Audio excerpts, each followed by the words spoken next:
ഞാൻ കഴിഞ്ഞ ദിവസങ്ങളിൽ ഒരു ഫ്യൂണറൽ സർവീസിലും ഒരു കല്യാണത്തിലും പങ്കെടുത്തു. അത് രണ്ടും എൻ്റെ ഹൃദയത്തെ ഒരുപാട് വേദനിപ്പിച്ചു. നാളെ നമ്മുടെ ഇടയിൽ ഫ്യൂണറൽ സർവീസൊക്കെ നടക്കാം. നമ്മളാരും മരിക്കാതെ ഒന്നും ഇരിക്കത്തില്ലല്ലോ. മരിക്കുമ്പോൾ ശവസംസ്കാര ശുശ്രൂഷ നടത്താം, വിവാഹം നടക്കാം. അപ്പോൾ എൻ്റെ ഒരു ആഗ്രഹം, അവിടെയൊന്നും ഇത് സംഭവിക്കരുത്. എൻ്റെ ഭാഷയിൽ പറഞ്ഞ ഈ ദുരന്തങ്ങൾ സംഭവിക്കരുത്. അല്പം വേദനയോടുകൂടിയാണ് ഞാൻ ഇന്ന് ഈ സന്ദേശം പറയുന്നത്. നമുക്ക് ഒരു വേദഭാഗം വായിക്കാം. യെശയ്യാ പ്രവാചകൻ്റെ പുസ്തകം 2-ാം അധ്യായം 11-ാമത്തെ വാക്യവും 17-ാമത്തെ വാക്യവും. യെശയ്യാവ് 2-ാം അധ്യായം 11-17. മനുഷ്യരുടെ നിഗളിച്ച കണ്ണ് താഴും, പുരുഷന്മാരുടെ ഉന്നത ഭാവം കുനിയും. യഹോവ മാത്രം അന്നാളിൽ ഉന്നതനായിരിക്കും. അപ്പോൾ മനുഷ്യന്റെ ഗർവം കുനിയും, പുരുഷന്മാരുടെ ഉന്നത ഭാവം താഴും. യഹോവ മാത്രം അന്നാളിൽ ഉന്നതനായിരിക്കും.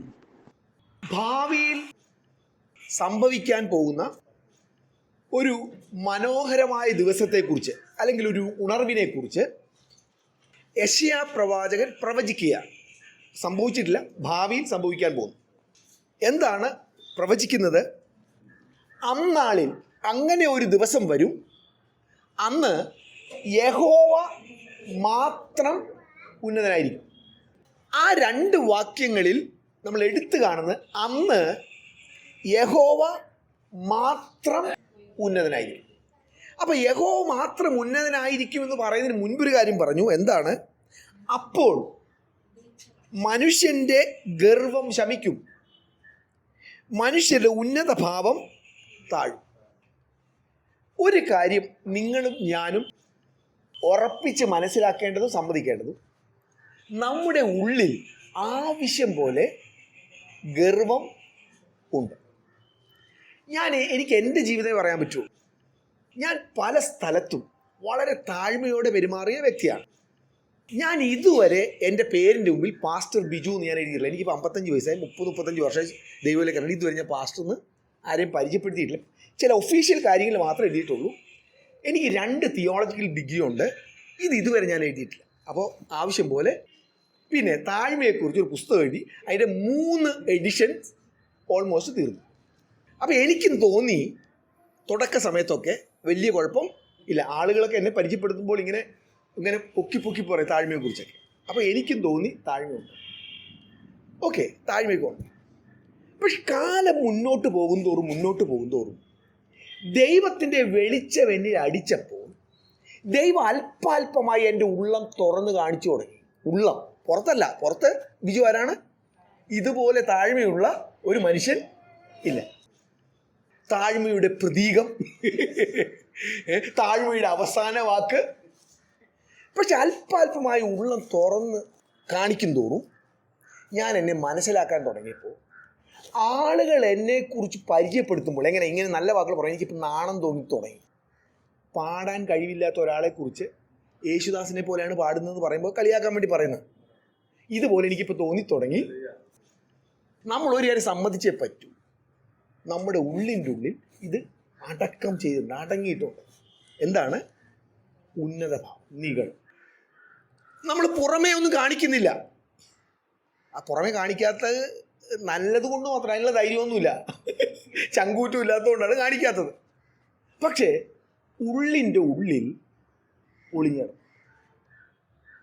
ഭാവിയിൽ സംഭവിക്കാൻ പോകുന്ന ഒരു വലിയ നല്ല ദിവസത്തെക്കുറിച്ച് യെശയ്യാവ് പറയുമ്പോൾ അന്ന് സംഭവിക്കുന്ന കാര്യം മനുഷ്യൻ്റെ നിഗളം താഴും.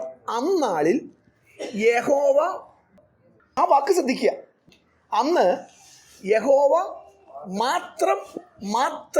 മാത്രം ഉന്നതനായിരിക്കും. ഒരു ഫ്യൂണറലിൽ ഒരു കല്യാണത്തിൽ പങ്കെടുത്തപ്പോൾ ആ മരിച്ച വ്യക്തിയെക്കുറിച്ചും ആ കല്യാണം കഴിക്കുന്ന ചെക്കനെയും പെണ്ണിനെയും കുറിച്ചും മണിക്കൂറുകൾ പറയുന്ന കേട്ടപ്പോൾ ഞാൻ വളരെ അസ്വസ്ഥനായി. പൊക്കി. ഞാൻ പല സ്ഥലത്തും നേരത്തെ പറഞ്ഞിട്ടുണ്ട്. ഞാൻ അവിടെ കൂടുന്ന കൂട്ടായ്മയിലെ പാസ്റ്ററോടും സ്ഥാപിച്ചാരോടും പറഞ്ഞു, ഇവിടെ നിങ്ങളോടൊക്കെ പറയാണ്, ഞാൻ ചത്താൽ ദൈവത്തെ നിങ്ങൾ സ്നേഹിക്കുന്നെങ്കിൽ ദയവേത് വന്ന് എൻ്റെ വീരശൂര പരാക്രമം നിങ്ങൾ പറയരുത്. കാരണം ബിജു ആരാണെന്ന് എനിക്ക് മാത്രമേ അറിയൂ. നിങ്ങൾക്ക് ആർക്കും കർത്താവിനെ കുറിച്ച് 2 വാക്ക് പറഞ്ഞാൽ അത് നിങ്ങൾക്ക് നല്ലത്, ഈ വചനം കേൾക്കുന്നവർക്കും. എന്നെക്കുറിച്ച് പറഞ്ഞാൽ രസം തോന്നും, ആർക്കും ഒരു പ്രയോജനവും ഇല്ല. അന്നാളിൽ യഹോവ മാത്രം ഉന്നതനായിരിക്കും. നമുക്ക് 2 തൊട്ട് താഴോട്ട് വായിക്കാം. 2-ാം അധ്യായം 2 തൊട്ട് താഴോട്ട് വായിക്കാം. അന്ത്യകാലത്ത് യഹോവയുടെ ആലയമുള്ള പർവ്വതം പർവ്വതങ്ങളുടെ ശിഖരത്തിൽ സ്ഥാപിതവും കുന്നുകൾക്ക് മീതെ ഉന്നതവുമായിരിക്കും. സകല ജാതികളും അതിലേക്ക് ഒഴുകിച്ചെല്ലും. ഓക്കെ, ശ്രദ്ധിക്കുക. ഭാവിയിൽ സംഭവിക്കാൻ പോകുന്ന ഒരു ഉണർവിനെ കുറിച്ച് പറയുകയാണ്. അന്ന് യഹോവയുടെ പർവ്വതം അല്ലെങ്കിൽ ദൈവത്തിൻ്റെ നാമം അല്ലെങ്കിൽ കർത്താവ് ഉന്നതനായിരിക്കും. അതിലേക്ക് ജനങ്ങൾ ഒഴുകിച്ചെല്ലും. നമ്മൾ മനസ്സിലാക്കേണ്ട ഒരു കാര്യം, അർഹതയില്ലാത്ത സ്ഥാനം നമ്മൾ ഏറ്റെടുക്കുമ്പോഴുള്ള പ്രശ്നം, നിങ്ങൾക്ക് പ്രശ്നം, മറ്റുള്ളവർക്കും പ്രശ്നം. ദൈവത്തിൽ അല്ലാതെ ഒരാളെ ആശ്രയം വെക്കാൻ പഠിപ്പിക്കരുത്.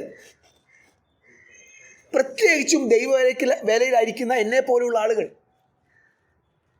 എൻ്റെ തോളിൽ ഒരുപക്ഷെ ഒരാൾ പുതുതായിട്ട് വിശ്വാസത്തിലേക്ക് വരുമ്പോൾ നിങ്ങളാണ് ആ വ്യക്തിയെ വിശ്വാസത്തിലേക്ക് നടത്തുന്നതെങ്കിൽ ആദ്യത്തെ കുറച്ച് സമയങ്ങളിൽ ഒരു താങ്ങൽ ആവശ്യമാണ്. ഒരുപക്ഷെ അദ്ദേഹം തോളിൽ കിടന്ന് കരയും, അല്ലെങ്കിൽ അദ്ദേഹത്തെ ആശ്വസിപ്പിക്കണം. നിങ്ങൾ ദൈവത്തിൻ്റെ ഒരു മധ്യവർത്തിയായിട്ട് ചിലപ്പോൾ കുറച്ച് നാൾ നിൽക്കേണ്ടി വരുമായിരിക്കും. പക്ഷേ എത്രയും വേഗത്തിൽ നിങ്ങളിൽ നിന്ന് തള്ളി അദ്ദേഹത്തെ ദൈവത്തിങ്കിലേക്ക് അടുപ്പിക്കണം. അതിൻ്റെ ഇടയിൽ നിൽക്കുമ്പോൾ ഒരു സുഖമുണ്ട്. എന്താണെന്നറിയാമോ? അയ്യോ, ആ ബിജു പാസ്റ്റർ പ്രാർത്ഥിച്ചാൽ ദൈവം കേൾക്കും. ഇതൊക്കെ വിട്ടിട്ടല്ലേ നമ്മൾ വന്നത്?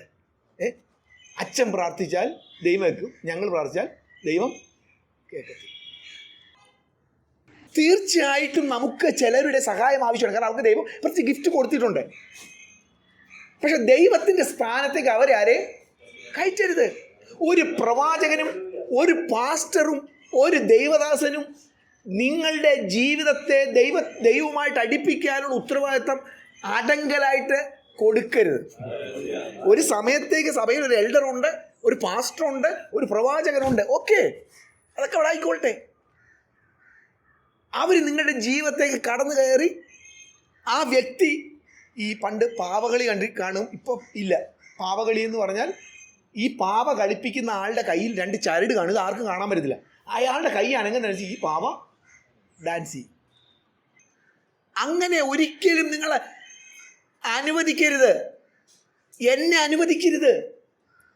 തീർച്ചയായിട്ടും സഭയിൽ ഒരു ദൈവം വെച്ചിരിക്കുന്ന ഒരു ഓർഡറുണ്ട്, എൽഡേഴ്സ് ഉണ്ട്. അവർക്ക് കീഴടങ്ങിയിരിക്കേണ്ടതൊക്കെ ആവശ്യമാണ്.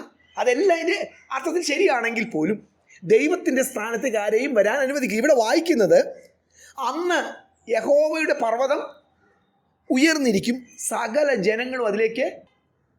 കഴിഞ്ഞ ദിവസം ഒരാളെന്നോട് ഒരു കാര്യം ഷെയർ ചെയ്തിട്ടു. ആ സഹോദരിയുടെ മക്കൾ ഒരു വേറെ ക്രിസ്തീയ സഭയിലാണ് പോകുന്നത്. അപ്പോൾ ഈ സഹോദരി പോകുന്നത് ഒരു വേർപെട്ട സഭയിലാണ്. അപ്പം ഇങ്ങനെ സംസാരിക്കുന്ന കൂട്ടത്തിൽ ആ സഹോദരി, ആ മോൻ പറഞ്ഞു, വേണമെങ്കിൽ ഞാൻ സ്നാനപ്പെടാം, പക്ഷെ നിങ്ങളവിടെ വരത്തില്ല. അപ്പം ഞാൻ ചോദിച്ചു, അവന് വരാൻ തക്കവണ്ണം എന്തെങ്കിലും തോന്നണ്ടേ? അവിടെ ഇവരുടെ ഇടയിൽ ദൈവം ഉണ്ടെന്ന് അവന് തോന്നണം. ഒരു പക്ഷെ അവൻ കാണുകയും കേൾക്കുകയും ചെയ്യുന്നതൊക്കെ മനുഷ്യനെ കുറിച്ചുള്ള പുകഴ്ചകളും മഹത്വങ്ങളുമാണ്.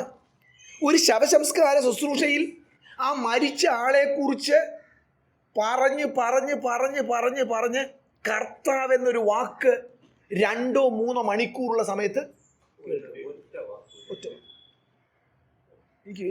ഞാൻ വളരെ അസ്വസ്ഥനായിപ്പോയി. വിവാഹത്തിൻ്റെ സമയം, വിവാഹ ശുശ്രൂഷ എല്ലാം മനോഹരമായിട്ട് തീർന്നു. അത് കഴിഞ്ഞിട്ട് ഇവനെ ഇങ്ങനെ പൊക്കി, അവൻ പഠിച്ച കോളേജ്, അവന് പഠിച്ച ഡിഗ്രി, അത് തീർച്ചയായിട്ടും എനിക്ക് തോന്നുന്നത് അവൻ നല്ലൊരു ദൈവഭൈതലാണ്. ശരി, അവനെ അങ്ങനെ ആക്കിയ കർത്താവിനെ കുറിച്ച് പറയേ. നമ്മൾ ആഗ്രഹിക്കരുത്, നമുക്ക് അസ്വസ്ഥത തോന്നണം. നമ്മുടെ പ്രശ്നം എന്താണെന്നറിയാമോ? നമ്മളെക്കുറിച്ച് ഇങ്ങനെ പൊക്കി പറയുമ്പോൾ, വേണ്ട ബ്രദറെ, വേണ്ട ബ്രദറെ. വേറെ കാര്യത്തിലാണെങ്കിൽ നല്ല അടി കൊടുക്കും, ഇതിനാണെങ്കിൽ വേണ്ട ബ്രദറെ, വേണ്ട ബ്രദറെ. ഒരു കോൺഫറൻസ് നടക്കുക. ആ ലീഡ് ചെയ്യുന്ന മനുഷ്യൻ എനിക്കറിയാം, ഒരു ഭക്തനായ മനുഷ്യൻ. ആ മീറ്റിംഗ് തുടങ്ങി, അദ്ദേഹം ദൈവവചനം എടുത്ത് തുടങ്ങി ക്ലാസ്. അപ്പോൾ കൂട്ടത്തിലുണ്ടായിരുന്ന ഒരാൾ ചോദിച്ചു, സാറിനെ കുറിച്ചൊന്നും പറഞ്ഞില്ലല്ലോ. അപ്പം അദ്ദേഹം പറഞ്ഞ വാക്കെന്ന് അറിയാമോ? ആദ്യം ഇവിടെ വലിയ പ്രസക്തി ഇരുന്നോണ്ട് പിന്നെ വിവരം പഠിപ്പിക്കാൻ തുടങ്ങി. എൻ്റെ ഡിഗ്രിയും എൻ്റെ മഹത്വവും ഞാൻ പഠിച്ച കോളേജും കോളേജിൽ എത്ര മാർക്ക് കിട്ടിയെന്നുള്ളതും എൻ്റെ കുടുംബക്കാരാരാണെന്നും ഇതൊക്കെ പറഞ്ഞിട്ട് മനുഷ്യനെ ഉയർത്തിയത് കൊണ്ട് എന്താ പ്രയോജനം? നമുക്ക് അസ്വസ്ഥത തോന്നണം, വെറുപ്പ് തോന്നണം. പക്ഷെ ഞാൻ പറഞ്ഞതിൻ്റെ തുടക്കത്തിൽ പറഞ്ഞത് നമ്മൾ സ്വാഭാവികമായി മഹത്വം ആഗ്രഹിക്കുന്നവരാണ്. അത് നമ്മുടെ ജഡത്തിൻ്റെ ഒരു വലിയ പിടുത്തമാണ്. ഓക്കെ, താഴോട്ട് വായിക്കാം. 3-ാമത്തെ വാക്യം. അനേക വംശങ്ങളും ചെന്ന് വരുവിൻ, നമുക്ക് യഹോവയുടെ പർവ്വതത്തിലേക്ക്, യാക്കോബിൻ ദൈവത്തിന്റെ ആലയത്തിലേക്ക് കയറി ചെല്ലാം. അവൻ നമുക്ക് തന്റെ വഴികളെ ഉപദേശിച്ചു തരികയും നാം അവന്റെ പാതകളിൽ നടക്കുകയും ചെയ്യും എന്ന് പറയും. സിയോനിൽ നിന്ന് ഉപദേശവും യെരുശലേമിൽ നിന്നും യഹോവയുടെ വചനവും പുറപ്പെടും. അവിടെ എവിടെയെങ്കിലും ഒരു മനുഷ്യന്റെ വാക്ക് പറയുന്നുണ്ടോ? ഇപ്പോൾ ഒരു എക്സാമ്പിൾ എടുത്താൽ, ആ ബിജു പാസ്റ്ററിന്റെ ചർച്ചിലേക്ക് നമുക്ക് പോവാം അല്ലേ? ആ ബിജു പാസ്റ്റർ പ്രസംഗിക്കുന്ന ആ സ്ഥലത്തേക്ക് നമുക്ക് പോവാം. എന്നാണോ അവിടെ പറഞ്ഞ്? അവിടെ മനുഷ്യന്റെ വാക്കുകളേ ഇല്ല. യഹോവയുടെ പർവ്വതത്തിലേക്ക് പോകാം, അവൻ നമ്മെ പഠിപ്പിക്കും. കർത്താവ് കർത്താവ് കർത്താവ്. 4-5 വാക്യങ്ങൾ വായിക്കും. അവൻ ജാതികളുടെ ഇടയിൽ ന്യായം വിധിക്കുകയും ബഹുവംശങ്ങൾക്ക് വിധി കൽപ്പിക്കുകയും ചെയ്യും. അവർ തങ്ങളുടെ വാളുകളെ കൊഴുക്കളായും കുന്തങ്ങളെ വാക്കത്തികളായും അടിച്ചു തീർക്കും. ജാതി ജാതിക്കു നേരെ വാൾ ഓങ്ങുകയില്ല. അവർ ഇനി യുദ്ധം അഭ്യസിക്കുകയുമില്ല. യാക്കോബ് ഗൃഹമേ വരുവിൻ, നമുക്ക് യഹോവയുടെ വെളിച്ചത്തിൽ നടക്കാം. യാക്കോബ് ഗൃഹമേ വരുവിൻ, നമുക്ക് യഹോവയുടെ വെളിച്ചത്തിൽ നടക്കാം. ആ വാക്കുകളൊക്കെ ശ്രദ്ധിച്ചു. അവിടെ എങ്ങും ഒരു മനുഷ്യന്റെ വാക്കില്ല. ഒരു ഡോക്ടർ, അദ്ദേഹത്തിന് PGക്ക് ഗോൾഡ് മെഡൽ റാങ്ക് കിട്ടി. എനിക്ക് അദ്ദേഹത്തെ അറിയാം. അന്നത്തെ മീറ്റിങ്ങിൽ വന്നു. പുള്ളി പറയാണ്, ഇന്ന് മുതൽ എനിക്ക് അടുത്തൊരു തലവേദന തുടങ്ങി. എന്താണ്? ഗോൾഡ് മെഡലിസ്റ്റായ ഞാൻ എന്നുള്ള തലവേദന എനിക്ക് ഇന്ന് മുതൽ. അത് വെറുതെ പറഞ്ഞ വാക്കല്ലെന്ന് എനിക്കറിയാം അദ്ദേഹത്തെ. നമ്മുടെ പ്രശ്നം എന്താണെന്നറിയാമോ? നമ്മളെ ഒന്ന് മാനിച്ചില്ല. തിരുവനന്തപുരത്ത് നിന്ന് ബാംഗ്ലൂർ വരെ, അല്ല തിരുവനന്തപുരത്ത് നിന്ന് ബോംബെ വരെ പോയിട്ട് എന്നെ ഒന്ന് മാനിച്ചില്ല. ഇത്രയും കഷ്ടപ്പെട്ട് പോയപ്പോൾ ഉള്ളിലുള്ള ഉദ്ദേശം എന്താണ്? ഒരു പ്രാർത്ഥിക്കാനുള്ള സമയമെങ്കിലും. പാവത്തിന് പ്രാർത്ഥിക്കാൻ സമയമില്ല, ഇവിടുന്ന് പ്ലെയിൻ കയറി ബോംബെ പോയിട്ടേ പ്രാർത്ഥിക്കാൻ പറ്റൂ. നമ്മുടെ ഇടയിൽ സംഭവിക്കരുത്. ഞാനിത് ആരെങ്കിലും കുറ്റം പറയല്ല. ഇത് ഇവിടെ പെന്തക്കോസ്ത് സഭകളൊക്കെ ആരംഭിച്ച സമയത്ത് ഇങ്ങനത്തെ പരിപാടികളൊന്നും ഇല്ലായിരുന്നു. ഈ ഇടയിലുള്ള പ്രവണത ശ്രദ്ധിച്ചു. മനുഷ്യനെ പൊക്കി പറയുന്ന കളികൾ, മനുഷ്യനെ പൊക്കി പറയുന്ന പരിപാടികൾ, ഒരു മൃതശരീരം വെച്ചിട്ട് ആളുകളെ ഇങ്ങനെ പൊക്കി. പണ്ട് ഒരു പാസ്റ്റർ പറഞ്ഞ കാര്യം നമുക്ക് എല്ലാവർക്കും അറിയില്ലെങ്കിൽ വലിയ സത്യമായിട്ട് തോന്നി. ഇങ്ങനെ ഒരു പാസ്റ്റർ മരിച്ചു കഴിഞ്ഞപ്പോൾ ആൾക്കാരൊക്കെ വന്നു, ഇനി ഇയാളെക്കുറിച്ച് ഇങ്ങനെ പറയാണ്. അപ്പോൾ ഈ പാസ്റ്ററിൻ്റെ ഭാര്യ മോനോട് പറഞ്ഞു, മോനെ നീ ഒന്ന് ചെന്ന് നോക്കിയേ, നമ്മുടെ അപ്പം തന്നെയാണ് കിടക്കുന്നതെന്ന്. ഞാൻ അങ്ങനെ തന്നെ ചിന്തിച്ചിട്ടുണ്ട് ചില സമയങ്ങളിൽ. എനിക്കറിയാം ഈ വ്യക്തിയെ, എനിക്കറിയാം. എനിക്ക് നോക്കണം തോന്നിപ്പോയി. അന്നാളിൽ യഹോവ മാത്രം ഉന്നതനായിരിക്കും. അതാണ് ഉണർവ് സംഭവിക്കുമ്പോഴുണ്ടാകുന്ന വിഷയം. അവിടെ ബിജു പാസ്റ്ററും ഇല്ല, റെനി പാസ്റ്ററും ഇല്ല, അവരുമില്ല, ഇവരുമില്ല. അന്ന് സൈന്യങ്ങളുടെ യഹോവ മാത്രം ഉന്നതനായിരിക്കും. അതാണ് ഉണർവ്. അങ്ങനെയാണെങ്കിൽ ഉണർവ് സംഭവിച്ചു. എനിക്കറിയാം ഇത് എളുപ്പമല്ല. ഞാനിതൊക്കെ ഇങ്ങനെ പറയും. ഒരു മീറ്റിങ്ങിൽ പോയിട്ട് എന്നെ വേണ്ട വിധത്തിൽ മാനിച്ചില്ലെങ്കിൽ എൻ്റെ ഉള്ളിൽ ഒരു അസ്വസ്ഥത. അത് സ്വാഭാവികമാണ്. അതുണ്ടാകുമ്പോൾ നമുക്ക് നമ്മളോട് പരിഹാസം തോന്നണം. ഏതു മനുഷ്യനും ഉറച്ചു നിന്നാൽ ഒരു ശ്വാസം. അയാളെക്കുറിച്ചാണ് ഈ കഥ മുഴുവൻ പറയുന്നത്.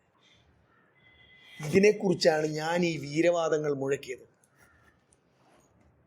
യെസ്, 1 കൊരിന്ത്യർ 4-ാം അധ്യായം 7-ാമത്തെ വാക്യം. 1 കൊരിന്ത്യർ 4:7. നിന്നെ വിശേഷിപ്പിക്കുന്നത് ആര്? ലഭിച്ചതല്ലാതെ നിനക്ക് എന്തുള്ളൂ? ലഭിച്ചതെങ്കിലോ ലഭിച്ചതല്ല എന്ന പോലെ പ്രശംസിക്കുന്നതെന്ത്? ഇത്ര ക്ഷണത്തിൽ നിങ്ങൾ തൃപ്തന്മാരായി. നിന്നെ വിശേഷിപ്പിക്കുന്നത് ആര്? ആ ഒരു ചോദ്യം നിങ്ങളോട് ചോദിക്കുക. 2000 വർഷങ്ങൾക്ക് മുമ്പ് അപ്പോസ്തലനായ പൗലോസ് കൊരിന്ത്യയിലുള്ള വിശ്വാസികളോട് ചോദിച്ചൊരു ചോദ്യം.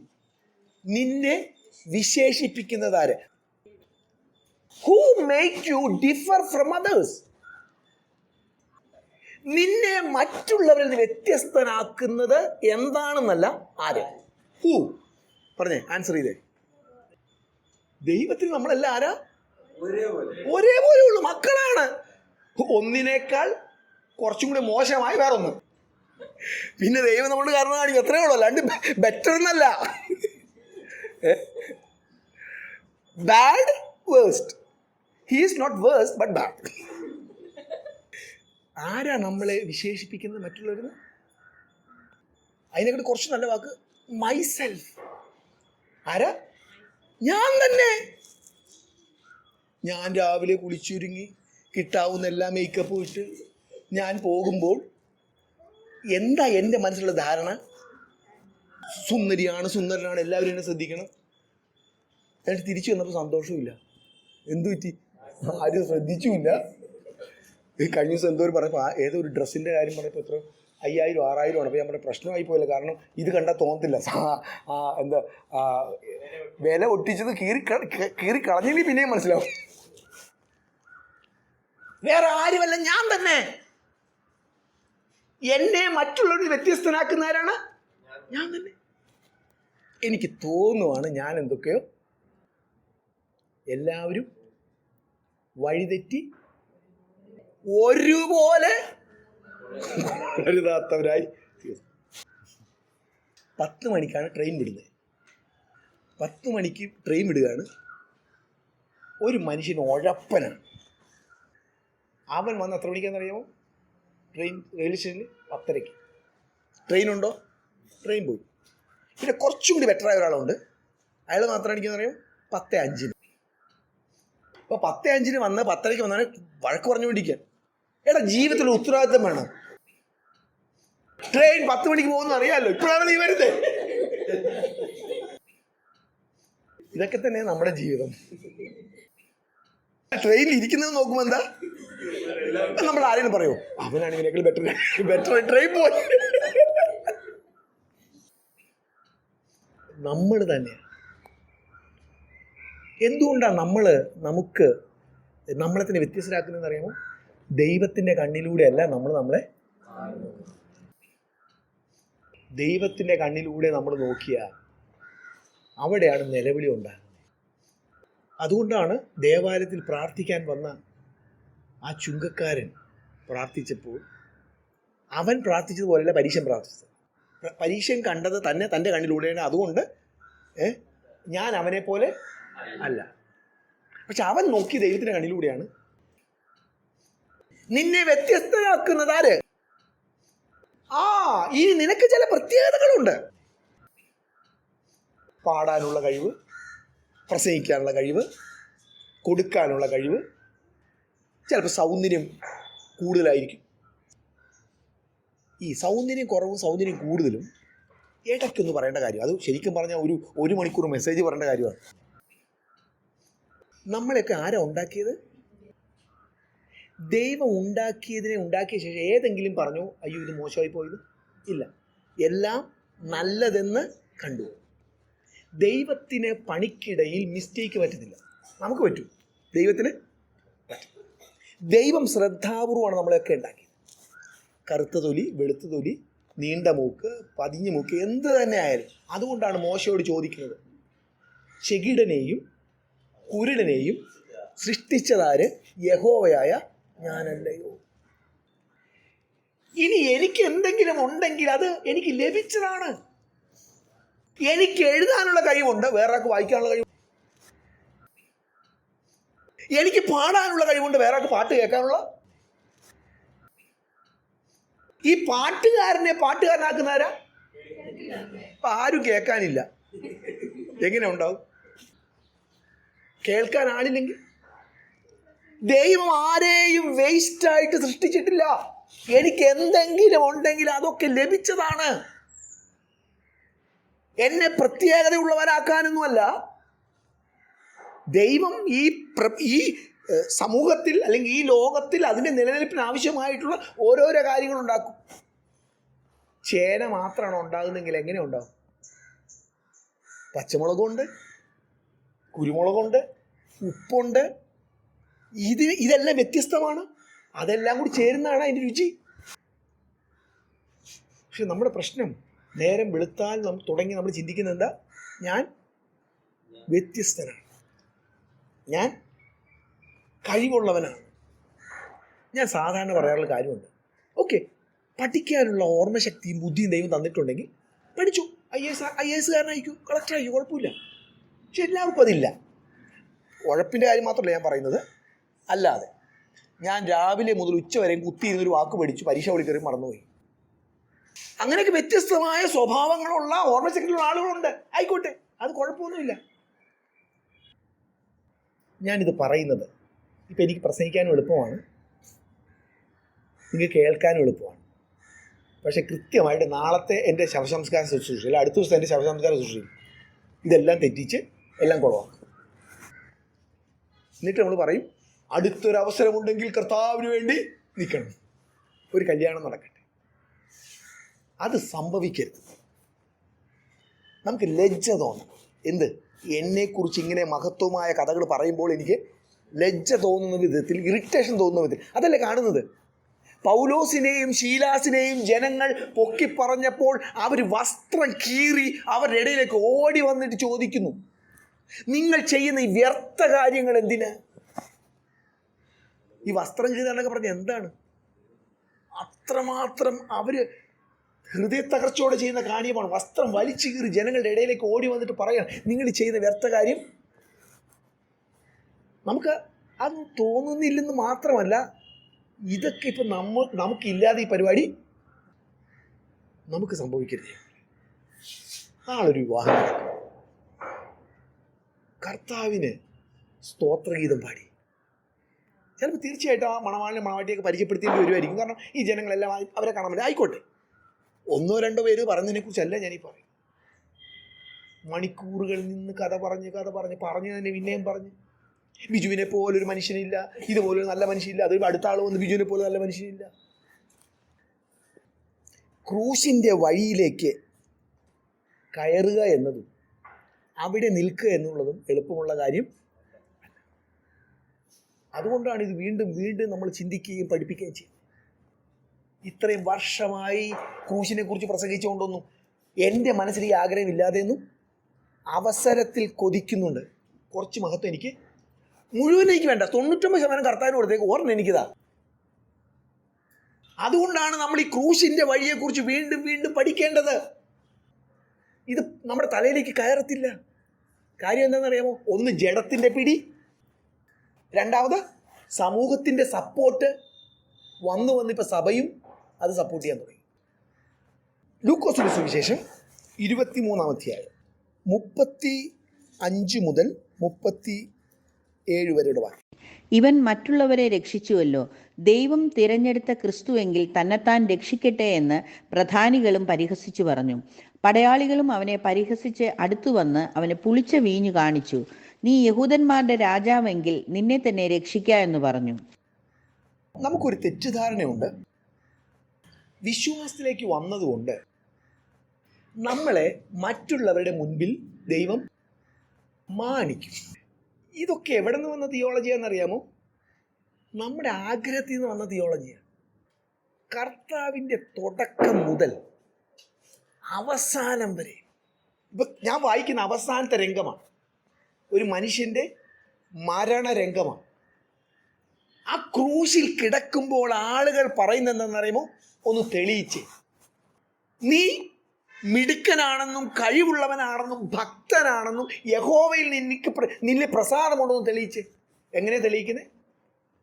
ക്രൂശിൽ നിന്ന് നമ്മൾ ഉപവാസവും പ്രാർത്ഥനയും, കർത്താവേ മാനിക്കണേ, കർത്താവേ മാനിക്കണേ, കർത്താവേ മാനിക്കണേ. ക്രൂശിൻ്റെ വഴിയിൽ ഒരു മാനിക്കലുമില്ല. പക്ഷേ ക്രൂശിൻ്റെ വഴിയിൽ ഒരുപാട് വിടുതൽ സംഭവിച്ചുകൊണ്ടിരിക്കും. നിങ്ങളുടെ അപമാനം അനേകരുടെ വിടുതൽ സംഭവിച്ചുകൊണ്ടിരിക്കുകയാണ്. നമ്മൾ ചിന്തിക്കുന്നത് എന്നെ മാനിച്ചാൽ അത് ദൈവത്തിന് മഹത്വം ഉണ്ടാകത്തില്ല. അതൊക്കെ നമ്മുടെ ഇൻ്റർപ്രിട്ടേഷനേ ഉള്ളൂ. അതൊക്കെ നമ്മുടെ വ്യാഖ്യാനങ്ങളാണ്, കൊതി കൊണ്ടുള്ള വ്യാഖ്യാനങ്ങളാണ്. ഞാനൊരു ഒരു ഒരു സൺഡേ ഇവിടെ പറഞ്ഞെന്നാണ് തോന്നുന്നത്. ഈ സഭകളിലൊക്കെ നടക്കുന്ന പരിപാടികൾ, റാങ്ക് കിട്ടിയ പിള്ളേരെ വിളിച്ച് മാനിക്കുക, ഇതൊക്കെ ദൈവികമല്ല. വേദപുസ്തകത്തിലെങ്ങും തന്നെ ഒരാൾ ചെയ്ത അളവ് കൊണ്ട് അയാളെ മാനിച്ചിട്ടില്ല. വേദപുസ്തകം ഒറ്റ കാര്യം വിളിക്കുന്ന വിശ്വസ്തത, ഫെയ്ത്ത്ഫുൾനെസ്. ഞാൻ എന്താ പറഞ്ഞു വരുന്നത്? ഈ മാനിക്ക പരിപാടികളൊക്കെ അതൊന്നും ദൈവികമല്ല. മാനിക്കും, അല്ലെങ്കിൽ മാനിച്ചുകൊണ്ടിരിക്കുന്നു. എങ്ങനെ? പത്രോസിൻ്റെ 2-ാം ലേഖനം 1-ാം അധ്യായം 17-ാമത്തെ വാക്യം. ഇവൻ എൻ്റെ പ്രിയപുത്രൻ, ഇവങ്കൽ ഞാൻ പ്രസാദിച്ചിരിക്കുന്നു എന്നുള്ള ശബ്ദം അതിശ്രേഷ്ഠ തേജസ്സിങ്കൽ നിന്നും വന്നപ്പോൾ പിതാവായ ദൈവത്താൽ അവന് മാനവും തേജസ്സും ലഭിച്ചു. പരീക്ഷയ്ക്ക് 1-ാം റാങ്ക് കിട്ടിയപ്പോഴും, PSC ടെസ്റ്റിന് 1-ാം റാങ്ക് കിട്ടിയപ്പോഴും, അമേരിക്കയിലേക്ക് വീസ കിട്ടിയപ്പോഴും, പിന്നെന്താ പരിപാടിയാണ്? പുതിയ ഒരു BMW കാറ് വാങ്ങിച്ചപ്പോഴും ഇതൊന്നുമല്ല. വേദപുസ്തകത്തിൻ്റെ മാന്യത. എങ്ങനെ മാനിക്കപ്പെട്ടത് യേശു? ദൈവപിതാവിൽ നിന്നൊരു ശബ്ദമുണ്ടായി, ഇവൻ എൻ്റെ പ്രിയപുത്രൻ, ഇവനിൽ ഞാൻ പ്രസാദിച്ചിരിക്കുന്നു എന്ന ശബ്ദമുണ്ടായപ്പോൾ എന്ത് കിട്ടി? റോമാലേഖനം 8-ാം അധ്യായം 16-ാമത്തെ വാക്യം. നാം ദൈവത്തിന്റെ മക്കളെന്ന് ആത്മാവ് താനും നമ്മുടെ ആത്മാവോടുകൂടെ സാക്ഷ്യം പറയുന്നു. ദൈവത്തിന്റെ ആത്മാവ് നമ്മുടെ ആത്മാവോട് സാക്ഷ്യം പറഞ്ഞുകൊണ്ടിരിക്കുക. എന്താണ്? നിങ്ങൾ ദൈവത്തിന്റെ മക്കളാണ്. അപ്പൊ നമുക്ക് എന്ത് തോന്നണം? പക്ഷെ നമുക്ക് തോന്നുന്നില്ല. നമ്മുടെ പ്രശ്നം എന്താണ്? 3rd റാങ്ക് ആയിപ്പോയി. ഇങ്ങനെ കുടുകുടാ കണ്ണീന്ന് വെള്ളം ചാടി പൊട്ടി പൊട്ടി കരയും. എന്താ ചോദിച്ചപ്പോൾ 3rd റാങ്ക് ആയിപ്പോയി. അത് പോട്ടെ, കൊച്ചിന്റെ കണ്ണീന്ന് ചാടി പോട്ടെ. അമ്മ പറയാം, ഇനി ഞാൻ ആളുകളുടെ മുഖത്ത് എങ്ങനെ നോക്കും? എന്തൊക്കെ വഷളത്തരങ്ങളാണ് നമ്മുടെ ഇടയിൽ നടക്കുന്നത്. ഇവിടെ വേദപുസ്തകം പറയുന്നത് എന്താ മാന്യത? യേശുവിന് എന്ത് മാന്യത കിട്ടി? ഉയരത്തിൽ നിന്ന് ശബ്ദമുണ്ടായി, പിതാവിൻ്റെ ശബ്ദമുണ്ടായി, ഇവൻ എൻ്റെ പ്രിയപുത്രൻ, ഇവൻ ഞാൻ. അതേ ശബ്ദം ദൈവത്തിൻ്റെ ആത്മാവ് നമ്മോട് പറഞ്ഞുകൊണ്ടിരിക്കും. നമ്മൾ ദൈവത്തിൻ്റെ, അതാണ് മാന്യത. മാന്യത കിട്ടിയത് മാന്യതയ്ക്ക് വേണ്ടി ഓടി നടക്കത്തില്ല. നമ്മുടെ പ്രശ്നം അത് ഇപ്പോഴും നമ്മൾ എംപ്റ്റിയാണ്, ശൂന്യരാണ് ഉള്ളിൽ. അതുകൊണ്ട് എന്ന് എനിക്ക് ഒരു കിരീടം കിട്ടുമെന്ന് കാത്തിരിക്കും. ഈ പ്രശ്നമുണ്ട്. നമ്മളൊക്കെ സ്വർഗ്ഗത്തിൽ പോയാൽ ഈ നമ്മുടെയൊക്കെ തലയിൽ വെക്കുന്ന കിരീടം മൂപ്പന്മാർ നിലത്തിട്ടു, നമ്മളിടാൻ സാധ്യത കുറവാണ്. അത് കാത്തുകാത്തിരുന്ന് കിട്ടിയൊരു കിരീടമാണ്. ഭൂമിയിൽ വെച്ച എല്ലാം നഷ്ടവും കഷ്ടവും തോൽവികളൊക്കെയാണ്. അപ്പോഴാണ് അവിടെ ചെന്ന് ഒരു കിരീടം കിട്ടി. പക്ഷെ മൂപ്പന്മാര് അവരുടെ തലയിലുള്ള കിരീടങ്ങളെ കുഞ്ഞാടിന് മുമ്പിലിട്ടു. പ്രിയ ദൈവമക്കളെ, നിങ്ങളൊരു സാധാരണ മനുഷ്യനാണെങ്കിൽ, ജീവിതത്തിൽ ഒരിക്കൽ പോലും ഒരു സ്റ്റേജിൽ നിന്നിട്ടില്ലാത്തൊരു വ്യക്തിയാണെങ്കിൽ പോലും, ഈ പ്രപഞ്ചത്തെ മുഴുവൻ ഉണ്ടാക്കിയ ദൈവം നിങ്ങളെ വിളിക്കുന്നത് പ്രിയ മക്കളെ എന്ന്. ഞാൻ കുറച്ച് നാളുകൾക്ക് മുമ്പ് മിസോറാമിൽ വെച്ച് ഞാനൊരു പ്രയറിന് പോയപ്പോൾ, ഞാൻ താമസിച്ച വീട് എന്ന് പറഞ്ഞാൽ അസിസ്റ്റൻ്റ് കമ്മീഷണറുടെ വീട്ടിലാണ്. അപ്പോൾ രാത്രിയായപ്പോൾ അദ്ദേഹത്തിന് എന്നെ സിറ്റി കാണിക്കാൻ കൊണ്ടുവന്നു. അപ്പോൾ ഇദ്ദേഹത്തിൻ്റെ ലൈറ്റൊക്കെ വെച്ച കാറിൽ എന്നെ ഇരുത്തി അദ്ദേഹം പോവുക. അപ്പോൾ ഇടയ്ക്ക് പോലീസുകാരൊക്കെ സെല്യൂട്ട്, ഞാൻ കാര്യമായിട്ട് സെല്യൂട്ടൊക്കെ സ്വീകരിച്ചു. ഒരു സാധാരണ ഒരു അസിസ്റ്റൻ്റ് കമ്മീഷണറുടെ ഒരു കാറിൽ യാത്ര ചെയ്തപ്പോൾ ഒരു പോലീസുകാരൻ സെല്യൂട്ട് ചെയ്തപ്പോൾ എനിക്കുണ്ടായ ഒരു വലിയ അഭിമാനവും സന്തോഷമൊക്കെ. പക്ഷേ ഈ പ്രപഞ്ചം മുഴുവൻ ഉണ്ടാക്കിയ ദൈവത്തിൻ്റെ മോനാണ്. ആ ഒരു ബോധ്യം നമ്മുടെ ഉള്ളിൽ നിറയ്ക്കണം. പിന്നെ നമ്മൾ ആരും പുറകെ നടന്ന് എന്നൊന്ന് മാനിക്കുമോ? എനിക്ക് ആ കസേരം തരൂ, എനിക്ക് ആ മൈക്കിൽ കൂടെ പ്രാർത്ഥിക്കാൻ ഒരു അവസരം തരൂ, ഇതൊന്നും ചോദിക്കും. ഞാൻ ഈ വേദനയോടെ പറയുന്നത്, ഇത് നമ്മുടെ ഇടയിൽ സംഭവിക്കരുത്. പണ്ടുണ്ടായിരുന്നില്ല, അതൊക്കെ പതുക്കെ പതുക്കെ സംഭവിച്ചു. ദൈവത്തിൻ്റെ കണ്ണിൽ നിങ്ങൾ നിറഞ്ഞവരാണ്, നിങ്ങൾ ഭാഗ്യവാന്മാരാണ്. ഇനി ദൈവത്തിന് ഇതിനേക്കാൾ വലുതൊന്നും തരാൻ? സ്വന്തം രക്തത്തിൽ മുക്കി നിങ്ങളുടെ പേര് ജീവന്റെ പുസ്തകത്തിൽ എഴുതുമ്പോഴുണ്ടായ ആ മഹത്വമായ അനുഭവം. ദൈവത്തിന് അതിനെക്കുറിച്ച് ബോധ്യമുണ്ട്, ദൈവത്തിൻ്റെ സങ്കടം നമുക്കതിനെക്കുറിച്ച് ബോധ്യം. സ്വന്തം ജീവൻ കൊടുത്താണ് നിങ്ങൾക്ക് പേരെഴുത്താൻ. 1 കൊരിന്ത്യർ 4-ാം അധ്യായം 9 മുതൽ 13 വരെയുള്ള വാക്യം. ഞങ്ങൾ ലോകത്തിന് ദൂതന്മാർക്കും മനുഷ്യർക്കും തന്നെ കൂത്തുകാഴ്ചയായി തീർന്നിരിക്കയാൽ ദൈവം അപ്പോസ്തലന്മാരായ ഞങ്ങളെ ഒടുക്കത്തവരായി മരണവിധിയിൽ ഉൾപ്പെട്ടവരെ പോലെ നിർത്തിയെന്ന് എനിക്ക് തോന്നുന്നു. ഞങ്ങൾ ക്രിസ്തു നിമിത്തം ഭോഷന്മാർ, നിങ്ങൾ ക്രിസ്തുവിൽ വിവേകികൾ. ഞങ്ങൾ ബലഹീനർ, നിങ്ങൾ ബലവാന്മാർ. നിങ്ങൾ മഹത്തുക്കൾ, ഞങ്ങൾ മാനഹീനർ അത്രേ. ഈ നാഴിക വരെ ഞങ്ങൾ വിശന്നും ദാഹിച്ചും ഉടുപ്പാനില്ലാതെയും കുത്തുകൊണ്ടും സ്ഥിരവാസം കൂടാതെയും ഇരിക്കുന്നു. സ്വന്തം കൈയാൽ വേല ചെയ്ത് അധ്വാനിക്കുന്നു. ശകാരം കേട്ടിട്ട് ആശീർവദിക്കുന്നു. ഉപദ്രവമേറ്റിട്ട് സഹിക്കുന്നു. ദൂഷണം കേട്ടിട്ട് നല്ല വാക്ക് പറയുന്നു. ഞങ്ങൾ ലോകത്തിന്റെ ചവറുപോലെയും ഇന്നുവരെ സകലത്തിന്റെയും അഴുക്കായും തീർന്നിരിക്കുന്നു. ഈ പറയുന്ന ആരാന്നറിയാമോ? ഒരു പാസ്റ്റർ. ഈ ഇന്നത്തെ സാഹചര്യം അന്നത്തെ കൂടി കമ്പയർ ചെയ്യും. മാന്യതയ്ക്ക് വേണ്ടിയും അംഗീകാരത്തിന് വേണ്ടി ഓടി നടക്കുമ്പോൾ ദൈവത്തിൻ്റെ സഭയെ ഡിസൈൻ ചെയ്യുക, അല്ലെങ്കിൽ ദൈവത്തിൻ്റെ സഭയെ പണിയാനായി ഉപയോഗിച്ച ആയുധങ്ങളിൽ ഒന്നാണ് പൗലോസ്. പൗലോസിൻ്റെ ലേഖനങ്ങളിലൂടെയാണ് നമ്മൾ ക്രിസ്ത്യൻ ഡോക്ട്രിൻസ് ഒക്കെ ഉണ്ടാക്കുന്നത്. ആ മനുഷ്യൻ തന്നെക്കുറിച്ച് പറയുന്നത് എന്താണ്? ഞങ്ങൾ കൂത്തുകാഴ്ച. ഈ കൂത്തുകാഴ്ച എന്ന് പറയുന്നത് അന്നത്തെ കാലത്ത് ഈ യുദ്ധത്തിൽ പിടിക്കപ്പെട്ട പടയാളികൾ, രാജാക്കന്മാരെയൊക്കെ റോമിലേക്ക് കൊണ്ടുവന്നിട്ട് അവിടെ ഒരു സ്റ്റേഡിയം ഉണ്ട്. ആ സ്റ്റേഡിയത്തിൽ ക്രൂര മൃഗങ്ങളെ വളർത്തുന്ന ഒരു സ്ഥലമുണ്ട്. അവിടേക്ക് ഇവരിട്ട് കൊടുക്കും. അപ്പം ഇവരൊക്കെ ഈ ഗാലറിയിൽ നിന്ന് കണ്ട് രസിക്കും. അതാണ് കൂത്തുകാഴ്ച. അപ്പം ഈ കാട്ടുമൃഗം ഇവർ ഓടിക്കുമ്പോൾ ഇവർ രക്ഷപ്പെടാൻ വേണ്ടി ഓടുന്നു. അപ്പം ചിലപ്പോൾ ഇവർ എൻകറേജ് ചെയ്യും. സിംഹത്തോടായിരിക്കും പറയും, എടാ പിടിയടാ പിടിയടാ പിടിയടാ. അവൻ പ്രാണന് വേണ്ടി ഓടുകയാണ്. അവർ കണ്ട് രസിക്കുകയാണ്. ഇതാണ് കൂത്തുകാഴ്ച. ഞങ്ങൾ ലോകത്തിന് ദൂതന്മാർക്കും മനുഷ്യർക്കും തന്നെ കൂത്തുകാഴ്ചയായി തീർന്നിരിക്കുന്നു. ദൈവം ഞങ്ങളെ മരണവിധിയിൽ അവസാനം നിർത്തിയിരിക്കുന്ന ആളെ പോലെ. ഞാൻ പറഞ്ഞല്ലോ, ഈ റോമൻ പടയാളികൾ യുദ്ധത്തിന് പോകുമ്പോൾ തിരിച്ച് ജയിച്ചു വരുമ്പോൾ ഒരു പരേഡും ഉണ്ട്. അതിൻ്റെ ഏറ്റവും മുൻപിൽ നിൽക്കുന്നത് ആ യുദ്ധത്തെ ലീഡ് ചെയ്ത അവരുടെ ആ മേജർ ജനറൽ ആയിരിക്കും. അതിൻ്റെ പുറകിൽ ഈ പിടിക്കപ്പെട്ടവരുണ്ട്. അതാണ് പറയുന്നത്, മരണവിധിയിൽ ഏറ്റവും പുറകിൽ നിർത്തിയിരിക്കുക. ഇത് ചെന്ന് കഴിഞ്ഞാൽ അവർക്കെന്താണ്? മരണമാണ്. പൗലോസ് പറയും, ഞങ്ങളുടെയൊക്കെ അവസ്ഥ ഇതാണ്. അന്നത്തെ പാസ്റ്റർ, അന്നത്തെ ഡിസ്ട്രിക്ട് പാസ്റ്റർ, അന്നത്തെ എൽഡർ, അന്നത്തെ വിശ്വാസികളുടെയൊക്കെ അവസ്ഥയെ പറയുന്നത്. അവർക്കൊക്കെ അതായിരുന്നു ഭാവങ്ങൾ, അവരുടെ തോന്നലുകൾ. ചിന്ന അവസ്ഥയൊക്കെ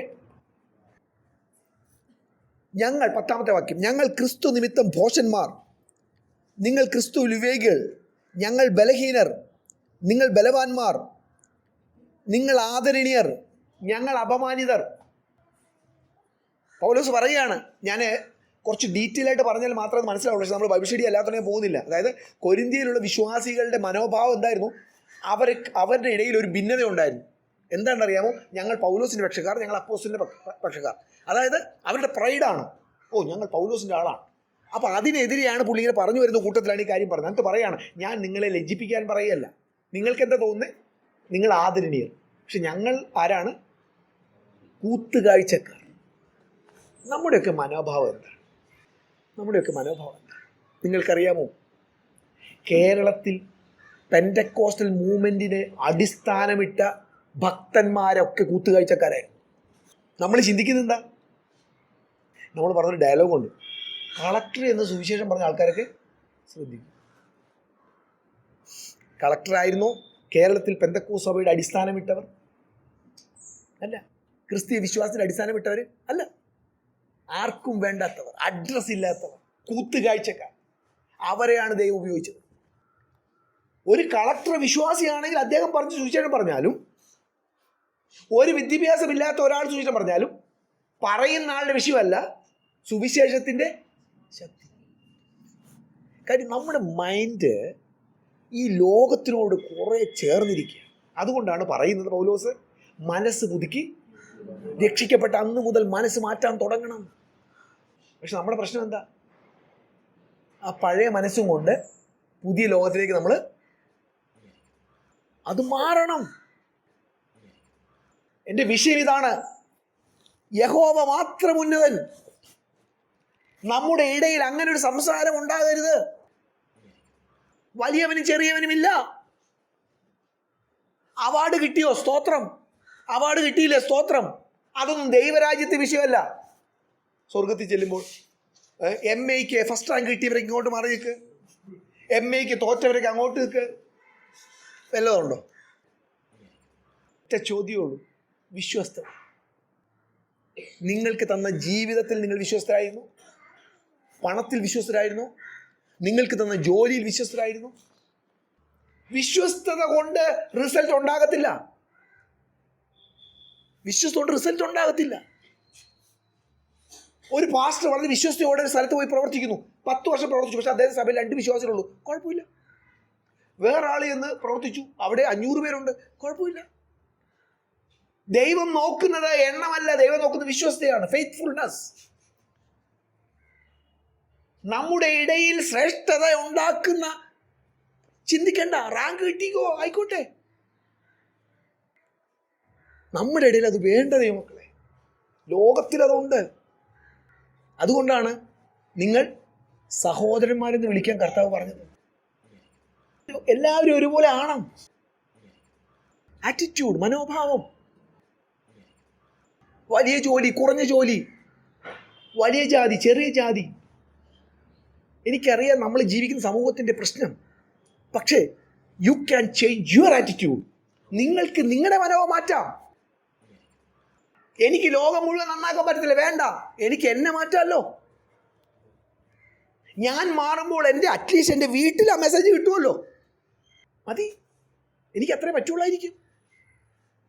പിന്നെ എന്നെ ഒരു ബൈബിൾ ടീച്ചറായിട്ട് ദൈവം വിളിച്ചിട്ടുണ്ടെങ്കിൽ ഞാൻ പോകുന്ന സ്ഥലത്ത് മെസ്സേജ് പറയാം. സ്വീകരിക്കുന്നവൻ സ്വീകരിക്കുന്നു, അല്ലാത്തവൻ സ്വീകരിക്കുന്നില്ല, വേണ്ട. എനിക്ക് ഏറ്റവും സഹിക്കാൻ പറ്റാത്ത ഒരു കാര്യമാണ്, ഞാൻ ഈ മെസ്സേജ് മുമ്പ് ഇങ്ങനെ നിരത്തി പിടിക്കുന്ന സ്റ്റേജിൽ പാസ്റ്റർമാരിക്കുന്നത്. പക്ഷേ കഴിഞ്ഞ ഒരു സൺഡേ ഒരു ചർച്ചയിൽ പോയപ്പോൾ അവരെന്നെ വിളിച്ചു ഇവിടെ പ്രസംഗിക്കാൻ പറഞ്ഞു. അപ്പോൾ ഞാൻ പറഞ്ഞു, അയ്യോ എനിക്കൊന്നും പറ്റത്തില്ല ഈ സമൂഹത്തിലേക്ക്. പുള്ളിക്കാരൻ, അയ്യോ ഇല്ല ബ്രദറെ, ഞങ്ങളിപ്പോൾ അങ്ങനെയൊന്നുമല്ല, സ്റ്റേജിലൊന്നും ആരെയും ഇരുത്തുന്നില്ല. സന്തോഷമായി. സ്റ്റേജിൽ ഇരിക്കുന്നതല്ല പ്രശ്നം, എന്തിനാ? ചിലപ്പോൾ ഒരു കല്യാണം നടക്കുന്ന ഒരു സ്റ്റേജ് ഹൈറ്റ് ഉള്ളതാണ്, അപ്പോൾ അത് ലീഡ് ചെയ്യുന്ന ആൾക്കാർ ഒക്കെ ചിലപ്പോൾ ഇരിക്കേണ്ടി വരും. അത് ലീഡ് ചെയ്യുന്നവർ ഇരുത്താൽ മതി. ഇതൊക്കെ ഞാൻ പറയുന്നത് അവരെ ചീത്ത വിളിക്കാനല്ല, നാളെ സംഭവിക്കരുത്. ഓരോ സംഭവങ്ങളും ഓരോ ആരാധനയായിട്ട് മാറും. ആരാധനയും പൊക്കലും ഒരുമിച്ച് നടക്കത്തില്ല. ആ മീറ്റിങ്ങിൽ മുഴുവൻ ഞാൻ ഈ വ്യക്തിയെ പൊക്കിയിട്ട് പിന്നെ ദൈവത്തെ പൊക്കൽ നടക്കത്തില്ല. അന്നാളിൽ യഹോവ മാത്രം ഉന്നതനായിരിക്കും. കർത്താവിനെ കുറിച്ച് പറ. നമ്മുടെ ദൗത്യമെന്ന് പറയുന്നത് ഒറ്റ ജീവിതമേ ഉള്ളൂ, കുറച്ച് കാലമേ ഉള്ളൂ, നമ്മുടെ കർത്താവിനെ ഉയർത്തണം. പഴയ നിയമകാലത്ത് ഒരു യുദ്ധമുണ്ടാകുമ്പോൾ ഇസ്രായേൽ ജനങ്ങൾ ആദ്യം ചെയ്തൊരു കാര്യമുണ്ട്. പെട്ടകം തോളിലെടുത്ത് അത് കൊണ്ടുപോയി അവിടെ വെക്കും. കാരണം അത് വെച്ചാൽ വിജയമെന്ന് ഉറപ്പാണ്. ദൈവത്തിൻ്റെ സാന്നിധ്യം, ഒരു കല്യാണമായിക്കൊള്ളട്ടെ, ഒരു ശവസംസ്കാര ശുശ്രൂഷ ആയിക്കൊള്ളട്ടെ, ഒരു മീറ്റിംഗ് ആയിക്കൊള്ളട്ടെ, കർത്താവിനെ പൊക്ക്, കർത്താവിനെ ഉയർത്ത്, കർത്താവിനെ ആരാധിക്ക്. അത് നമ്മുടെ ഒരു പാഷൻ ആയിരിക്കണം. ഇപ്പോഴത്തെ ഒരു വാക്കാണ് പാഷൻ, കൊതി. അതോടൊപ്പം തന്നെ ഉണ്ടാകേണ്ടത് നമ്മൾ ഉയർത്തപ്പെടാനുള്ള ആഗ്രഹത്തെ നമ്മൾ കടിഞ്ഞാണിടണം, ക്രൂശിക്കണം. അതൊരു പാപമായി മനസ്സിലാക്കി പ്രാർത്ഥിക്കണം. ഞാൻ പറഞ്ഞില്ല, എനിക്ക് ചിലപ്പോൾ ലജ്ജ തോന്നും എൻ്റെ കൊതി ഓർത്തിട്ട്.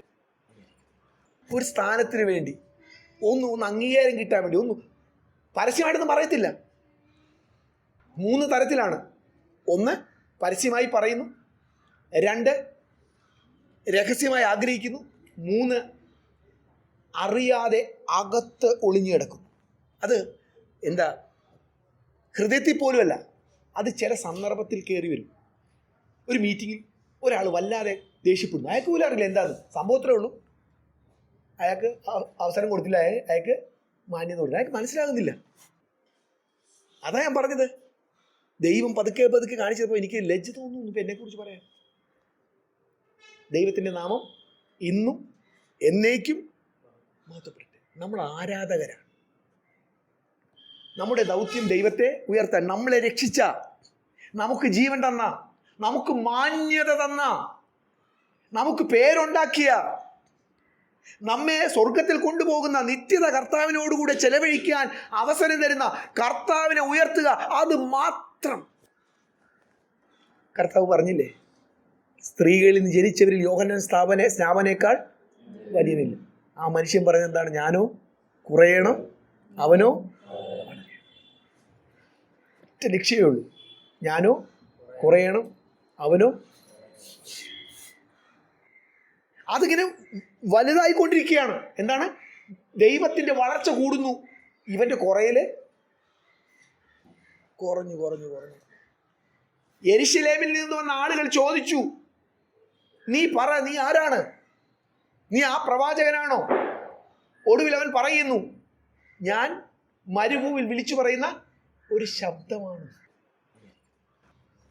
പ്രിയ ദൈവമക്കളെ, കഴിഞ്ഞ ദിവസത്തെ ആ കാഴ്ചകൾ എന്നെ വല്ലാതെ വേദനിപ്പിച്ചു. ഞാൻ ദൈവം സംസാരിക്കുന്ന വേണ്ടിയിരുന്നപ്പോൾ ഈ ചിന്തകളാണ് ദൈവം എൻ്റെ ഉള്ളിൽ കൊണ്ട്. നിങ്ങൾ തീരുമാനിക്കും. ഇത് സഭയുടെ വിഷയമല്ല, വ്യക്തിയുടെ വിഷയം. സഭയായി വേണം, സഭയായി ചില പോളിസികൾ വേണം, പക്ഷെ വ്യക്തികളായി തീരുമാനിക്കണം. എന്ത് തീരുമാനിക്കണം? ഞാൻ ഉന്നതനാകാൻ ഒന്നും ചെയ്യുകയില്ല, അല്ലെങ്കിൽ എന്നെ ഉന്നതനാക്കാൻ വേണ്ടിയുള്ള കാര്യങ്ങളൊന്നും ഞാൻ പറയുന്ന സ്കൂളിൽ പഠിക്കും, മാർക്ക് മേടിക്കുന്ന കാര്യത്തെക്കുറിച്ചൊന്നുമല്ല. പഠിക്കാൻ ബുദ്ധി നന്നായിട്ട് പഠിക്കണം, ഉഴപ്പരുത്. റാങ്ക് കിട്ടണേ കിട്ടിക്കോട്ടെ, ഭാവിയിൽ കളക്ടർ ആകുന്നെങ്കിൽ ആയിക്കോട്ടെ, അതൊന്നും അല്ല വിഷയം. ഞാനൊരു സംഭവം കൂടി പറഞ്ഞിട്ട് അവസാനിപ്പിക്കുക. സക്രിയ ടെനിഫോം എന്ന് പറയുന്ന ഒരു കാമറൂൺകാരൻ, അദ്ദേഹം ഒരു കോളേജ് പ്രൊഫസറാണ്, വലിയ ഭക്തനായ മനുഷ്യൻ. അപ്പോൾ അദ്ദേഹത്തിൻ്റെ പല മീറ്റിങ്ങുകളിൽ ഞാൻ പങ്കെടുക്കുകയും അദ്ദേഹത്തിൻ്റെ പുസ്തകങ്ങൾ ഞാൻ വളരെ വായിക്കുകയൊക്കെ ചെയ്തു. അദ്ദേഹത്തിൻ്റെ മീറ്റിംഗ് ബാംഗ്ലൂരിൽ നടക്കുക. ഞാൻ സാധാരണ പ്രസംഗമൊന്നും കേൾക്കാൻ പോകുന്നു, പക്ഷേ പുള്ളിയുടെ മെസ്സേജ് കേൾക്കാൻ വേണ്ടി ഞാനിവിടുന്ന് വണ്ടി കയറി ബാംഗ്ലൂർ പോയി. എനിക്ക് അദ്ദേഹത്തെ അറിയാം. 3 ദിവസത്തെ മീറ്റിങ്ങാണ്. മീറ്റിംഗ് തുടങ്ങി. ഞാൻ ആ ഹോളിലേക്ക് കയറിയതും എൻ്റെ മനസ്സ് നിരാശപ്പെട്ടു. കാര്യം, സ്റ്റേജിൽ മുഴുവൻ ഡെക്കറേഷൻ, വലിയ ബാനർ വലിച്ചു കിട്ടിയൊക്കെയാണ്. സക്രിയ ടെനിഫോമും ദൈവം സംസാരിക്കുന്നു, ഭയങ്കര സാധാരണ കാണുന്ന ആ കാഴ്ച. അങ്ങനെ അദ്ദേഹം ക്ലാസ് തുടങ്ങി. 1-ാമത്തെ ദിവസം ക്ലാസ് തുടങ്ങി, 2-ാം ദിവസം. അപ്പോൾ ഇപ്പോഴൊക്കെ എൻ്റെ മനസ്സിൽ വലിയൊരു കോപം അദ്ദേഹത്തോട് തോന്നി. ഞാൻ തോന്നിയത്, അവർക്കറിവില്ല, ശരി അവർ ചെയ്തു, പക്ഷെ ഒരു ഭക്തനായ നിങ്ങൾക്കിത് കണ്ടിട്ടൊന്നും വിഷമം തോന്നില്ലല്ലോ എന്നൊക്കെ എൻ്റെ മനസ്സിൽ തോന്നി. 2-ാമത്തെ ദിവസമാണ് എൻ്റെ ഓർമ്മ. 2-ാം ദിവസം രാവിലത്തെ സെഷൻ തീരാറായി. നിന്റെ നാമം മഹത്വപ്പെടണമേ, ആ ഭാഗമാണ് ഇവിടെ പഠിപ്പിക്കുന്നത്. യേശു പഠിപ്പിച്ച പ്രാർത്ഥന. അത് പറഞ്ഞിട്ട് അദ്ദേഹം പൊട്ടിക്കരഞ്ഞിട്ട് പറഞ്ഞു, ഞാൻ വന്ന അന്ന് മുതൽ ഞാൻ ശ്രദ്ധിക്കുകയാണ്, ഇവിടെ എങ്ങും ഞാൻ യേശു എന്നൊരു ബാനർ കണ്ടില്ല. കണ്ടതൊക്കെ സക്രിയ ടെനിഫോം എന്ന വേർഡാണ്, ബാനറാണ് എന്ന് പറഞ്ഞിട്ട് അദ്ദേഹം അദ്ദേഹം പറഞ്ഞു, എല്ലാവരും മുട്ടുമേ നിൽക്കാൻ പറഞ്ഞു. അദ്ദേഹം എല്ലാവരും മുട്ടിപ്പി നിർത്തിച്ചു, എല്ലാവരും കൊണ്ട് ദൈവസ്ഥലിൽ കരയിപ്പിച്ചു. എന്നിട്ട് ആ സെഷൻ അവിടെ അവസാനിച്ചു. ഇനി ഉച്ച കഴിഞ്ഞിട്ട് അടുത്ത സെഷനിൽ ചെന്നപ്പോഴല്ലേ തമാശ. അവിടെ ആ ബാനറൊന്നുമില്ല. നോക്കിയപ്പോൾ ഒരു ബാനർ സംഘാടകർ വലിച്ചു കെട്ടിയിരിക്കുന്നു, യേശു യേശു യേശു. ഇത് പണ്ടേ ചെയ്യായിരുന്നല്ലോ. അതാണ് ഉണർവ്. അന്നാളിൽ യഹോവ മാത്രം ഉണർവ്. പ്രിയ ദൈവമക്കളെ, നമ്മുടെ കൊതിയതായിരിക്കട്ടെ, നമ്മുടെ ദൗത്യം അതായിരിക്കട്ടെ. ഈ പെട്ടകവും ചുമന്നുകൊണ്ട് പെട്ടകത്തെ മുമ്പിൽ നിർത്തുക, പെട്ടകത്തെ ശ്രദ്ധിപ്പിക്കുക, ദൈവത്തെ ശ്രദ്ധിപ്പിക്കുക. ഞാൻ 1 മണിക്കൂർ മെസ്സേജ് പറയുമ്പോൾ ആളുകളെ ദൈവത്തിലേക്ക് അടുപ്പിക്കുക, എന്നിലേക്ക് ആകർഷിപ്പിക്കാതിരിക്കാനുള്ള എല്ലാം ഞാൻ ചെയ്യണം. അത് എൻ്റെ ഉത്തരവാദിത്തമാണ്, എൻ്റെ ദൗത്യമാണ്, ഞാൻ ചെയ്യണം. കാര്യം എനിക്ക് ബോധ്യമുണ്ട്, ഞാൻ ഇത്രയേ ഉള്ളൂ. ബിജു ഇത്രയും ഒക്കെ പ്രാർത്ഥിക്കും.